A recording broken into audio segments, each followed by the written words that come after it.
सबसे पहले हम क्या करते हैं कि अपनी index.html की फ़ाइल बनाई हुई है और यहाँ पे स्ट्रक्चर इसका राइट कर देते हैं और जस्ट नेम चेंज कर देते हैं क्लास नंबर 12।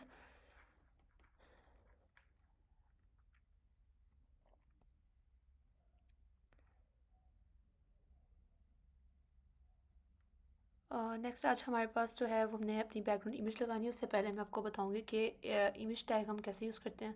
तो पहले एक इमेज का टैग बना लेते हैं और उसके अंदर एक अपनी इमेज को डिस्प्ले करवाते हैं। तो पहले हम लोग अपने क्रोम पर जाते हैं और वहाँ पर इमेज को कुछ सर्च कर लेते हैं और यहाँ से कोई भी इमेज को हम लोग सेलेक्ट कर लेते हैं और इसको हम सेव कर लेते हैं हैज़ अपने फ़ोल्डर के अंदर जो हमारे पास है WMA का web and development and CSS and class number 12 और यहाँ पर इसको सेव कर लेते हैं। अब इसका नेम भी रीनेम कर लेते हैं इमेज का। तो यहाँ पे मैं इसको कह देती हूँ कि just call this one two fruit dot JPG file और यहाँ पे इसको कॉल कर लेते हैं ./and/fruit.jpg फाइल। तो इससे हम ओपन विद लाइव सर्वर कर लेते हैं और यहाँ पे हमारे पास जो है इमेज डिस्प्ले हो जाती है। नेक्स्ट हमारे पास जो है ये अब हमारे पास एक तो तरीका ये है कि इमेज को इस तरह से राइट कर लें, बट हम लोगों ने सेट करना है फॉर किसी भी अपने हीरो सेक्शन के लिए बैकग्राउंड इमेज लगाना चाहते हैं। तो वहाँ पर हम एक अपनी सिंपली डिव बना लेते हैं, उसको एक क्लास का नेम दे देते हैं फॉर BG और इंटरनल स्टाइलिंग के अंदर स्टाइल टैग लगाया और उसके अंदर हमारे पास इस क्लास को पिक कर लेंगे फॉर डॉट के साथ एंड क्लास का नेम फॉर BG। अब यहाँ पे सबसे पहले हम क्या करेंगे कि बैकग्राउंड इमेज देंगे। Background image is a property जिसमें हम लोग अपनी इमेज को डिस्प्ले करवाते हैं। तो जस्ट इसका नेम भी है बैकग्राउंड इमेज। यहाँ पे हम URL देंगे और सिंगल कोटेशन डबल कोटेशन के अंदर हम इसको जस्ट राइट कर देंगे और जिस तरह पहले कॉल कर रहे थे ./ से, इसी तरह हम लोग यहाँ पे भी ./ और अपनी फ़ाइल को कॉल कर लेते हैं fruit.jpg फाइल। अब हमारे पास जो है वो इमेज डिस्प्ले नहीं हुई यहाँ पर क्योंकि अभी तक उसके अंदर कोई कंटेंट नहीं था, ना हमने हाइट दी है उसकी। तो अब क्या करते हैं, यहाँ पे कुछ कंटेंट राइट करते हैं जिसके अंदर हम H1 के अंदर just right the heading number 1 और इसको जस्ट डिस्प्ले देखिए यहाँ पे इमेज आ गई है इसके अंदर, ठीक है, बिहाइंड हेडिंग 1 के। और अगर आप इसकी हाइट दे देते हैं यहाँ पर ताकि हमें पता हो कि हमारी जो पीछे वाली इमेज है वो डिस्प्ले हो भी रही है या नहीं हो रही। तो हाइट यहाँ पे 200px दे दिया मैंने और यहाँ पे थोड़ी सी छोटी है, अब इसको हम बड़ा भी कर सकते हैं। तो इसको हम 600 कर देते हैं। Now you can see here his multiple images but this image is repeating, right? So हम इसको जो रेपिटेशन होती है इसको ख़त्म करने के लिए हमारे पास एक प्रॉपर्टी है जो इमेज को रिपीट नहीं करने देती। तो उसके लिए हम यहाँ पे यूज़ करेंगे प्रॉपर्टी बैकग्राउंड रिपीट और नो रिपीट। इट्स मीन्स कि ये हमारी जो इमेज रिपीट हो रही थी वो रिपीट ना हो। अब जैसे कि अब जस्ट एक वन सिंगल इमेज डिस्प्ले हो रही है यहाँ पे और अगर आपने इमेज को उसकी पोजीशन को चेंज करना चाहते हो तो वो भी चेंज कर सकते हो, लाइक इसको सेंटर में लेके जाना चाहते हो तो वो हमारे पास यहाँ प्रॉपर्टी है बैकग्राउंड पोजीशन के नेम से। तो उससे क्या होगा कि आपकी पोजीशन सेट हो जाएगी कि आप इमेज को अपने सेंटर में लेके जाना चाहते हो तो वो सेंटर में आपकी अकॉर्डिंग जितनी आपने हाइट दी उसके अकॉर्डिंग वो सेंटर में चला गया बिल्कुल टॉप से एंड लेफ्ट एंड राइट से। अब इसको हम हाइट को थोड़ा कम कर देते हैं, 400 इनफ है इतनी, ठीक है। और ये कुछ ऊपर इसके पैडिंग वगैरह आ रही है क्योंकि पेज के ऊपर जो बाय डिफ़ॉल्ट होती है वो पैडिंग वगैरह होती हैं तो उसको भी ख़त्म कर सकते हैं। बट अभी के लिए हम अपना बैकग्राउंड साइज देते हैं यहाँ पर। इससे क्या होता है कि आपके पास 3 होते हैं, ऑटो, कंटेन एंड कवर। अगर आप कंटेन करोगे तो अकॉर्डिंग जितनी आपकी इमेज होती है उसके वो सेट हो जाती है वहाँ पर उसकी अपनी हाइट एंड विड्थ के अकॉर्डिंग। बट अगर आप ऊपर देखो यहाँ पे इसकी पैडिंग आ रही है यहाँ पे तो पैडिंग को भी हम ख़त्म कर सकते हैं, लेकिन हम कवर कर लेते हैं। कवर से क्या होगा, वो पूरा आपका जो सेक्शन होता है वो उसके सेक्शन के ऊपर कवर हो जाती है इमेज। अब हम ये जो टॉप वाली पैडिंग है इसको हम ख़त्म कर लेते हैं, वो हम लोगों को अपने पेज पे सेट करना पड़ेगा। ऑल पेज के ऊपर जो पैडिंग एंड मार्जिन एक्स्ट्रा होता है उसको हम रिमूव कर देते हैं। उसके लिए हमें यहाँ पे ऐड कर देंगे पैडिंग 0 एंड मार्जिन 0px। इसके अलावा जो नेक्स्ट हमारे पास है इसको हम 400px कर देते हैं यहाँ पे। तो अब हमारी इमेज सही से डिस्प्ले हो रही है। कुछ 600 कर देते हैं, मच बेटर, यस।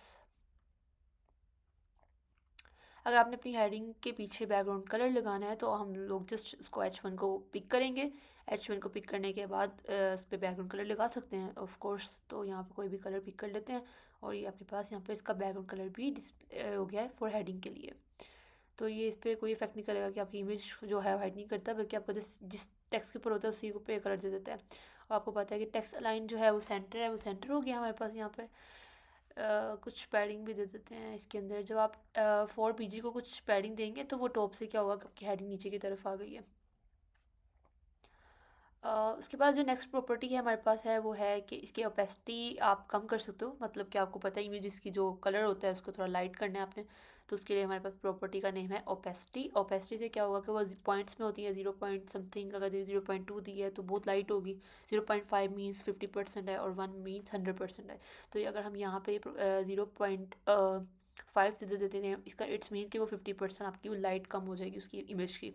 तो सारे जो भी डिव होती है उसके प्रॉपर पूरे सेक्शन पे जाएगी। अगर आप इमेज का चेंज करो तो वो इमेज के ऊपर मतलब वो टेक्स्ट का भी चेंज कर देगा। ओपेसिटी सब पे लगती है डिव के पूरे सेक्शन के ऊपर। और यहाँ पे अगर बंद कर देंगे तो वो फिल करके प्रॉपर आपकी जो ओरिजिनल इमेज थी वही डिस्प्ले करवा रहा है। इसके नेक्स्ट में हमारे पास एक प्रॉपर्टी हमारे पास है जो कि हम लोग अपने कुछ सूडो एलिमेंट्स होते हैं जिसके ऊपर आप लोग अपना होवर इफेक्ट लगा सकते हो। मतलब होवर का ये है कि जब आपका कर्सर मूव करता है उस पॉइंट पर, तो वो उसका कुछ डिस्प्ले चेंज करवाना है। तो यहाँ मैंने जस्ट एक बटन बना लिया क्लिक मी के नेम से, और उस बटन पे कुछ हम प्रॉपर्टी ऐड कर देते हैं। जो प्रॉपर्टी हमारे पास तो सिंपल बटन को इसको हम अंदर ही कर लेते हैं, डिव के अंदर ही। तो हेडिंग के बाद बटन को डिस्प्ले करवाते हैं यहाँ पे। तो यस, अब हेडिंग के बाद हमारा बटन है क्लिक में। यहाँ पे कुछ हम इसके अंदर प्रॉपर्टीज़ ऐड कर देते हैं, लाइक इसका बैकग्राउंड कलर ब्लैक कर देते हैं और इसकी जो है बॉर्डर्स का नन कर देते हैं। और इसके बाद इसके अंदर जो है पैडिंग जो है वो 20 px दे देते हैं। और हम इसकी बिट्स भी दे सकते हैं, तो हम बिट्स भी दे देते हैं यहाँ पर 50%। और उसके बाद हम कलर दे देते हैं वाइट। यस, और ये हमारा बटन है यहाँ पर। अब बटन पे कुछ फ़ॉन्ट साइज भी इंक्रीज़ कर देते हैं इसका। इसको 20 px कर देते हैं यहाँ पे। यस। अब होवर का मतलब क्या है, जब आपका पॉइंटर जो है उस बटन के ऊपर जाता है तो उस पर कुछ इफेक्ट लगाना है हम लोगों ने, तो उसके लिए हमारे पास होवर होता है। तो बटन के बाद जो जितने भी सूडो एलिमेंट्स होते हैं उसमें कॉलन लगा के वहाँ पे होवर होवर तो जब होवर होगा कर्स पॉइंटर आपका जाएगा वहाँ पर उस बटन के ऊपर, तब कुछ ना कुछ चेंज होगा इसके ऊपर। ठीक है, तो अभी हमने कुछ लगाई नहीं प्रॉपर्टी तो इसमें इम्प्लीमेंट नहीं हुआ। लेकिन अगर आपने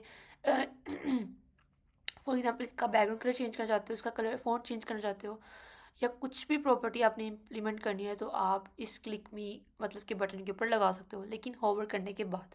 तो अभी होवर पे कुछ नहीं लगा हुआ, जैसे हम होवर पे कुछ लगाएंगे तो वो आपका for example background colour change कर दिया और फ़ॉन्ट साइज़ चेंज कर दिया। तो यहाँ पे बैकग्राउंड कलर येलो कर देते हैं। कुछ कलर हम लोग इसका अभी के लिए हम चेक करते हैं कि इस पर लगा है। यस, जब आप अपना होवर करेंगे तो आपका साथ ही जो बटन है वो बैकग्राउंड कलर उसका येलो हो गया है। तो कुछ कलर भी हम ब्लैक देते हैं।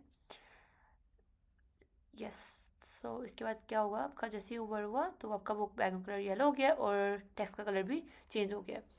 तो ज़रूरी नहीं कि आपने बटन पे लगाना है, आप बाकी भी एलिमेंट्स पे लगा सकते हो। कोई भी HTML के जितने भी टैग्स हैं सब पे इम्प्लीमेंट कर सकते हो। यहाँ पे हम कुछ पैडिंग कुछ एक प्रॉपर्टी है हमारे पास जो कर्सर पॉइंटर, लाइक आप जब अपना पॉइंटर लेकर जाते हो तो हम उसका पॉइंटर भी चेंज कर सकते हैं, जो कि कर्सर पॉइंटर के नेम्स होता है। कर्सर चेंज करना, 4 पॉइंटर बनाना उसको, लाइक हैंड वाली शेप बन जाती है उसकी। तो वो जब क्लिक में मोस्टली तब हम यूज़ कर रहे होते हैं जब हमने अपने बटन पे कुछ पॉइंट करवाना हो, यूज़र्स को बताना हो कि इस पर क्लिक करो, तो वहाँ पे पॉइंटर चेंज हो जाता है। वो क्लिक करता है वहाँ पे, तब हम वहाँ पे यूज़ करते हैं कर्सर का पॉइंटर। होवर पे ही करते हैं, अदरवाइज़ पहले अगर आप होवर इफेक्ट नहीं लगाते तो सिंपल भी अपना पॉइंटर कर्सर को पॉइंटर कर सकते हो। तो दैट्स इट, थैंक यू।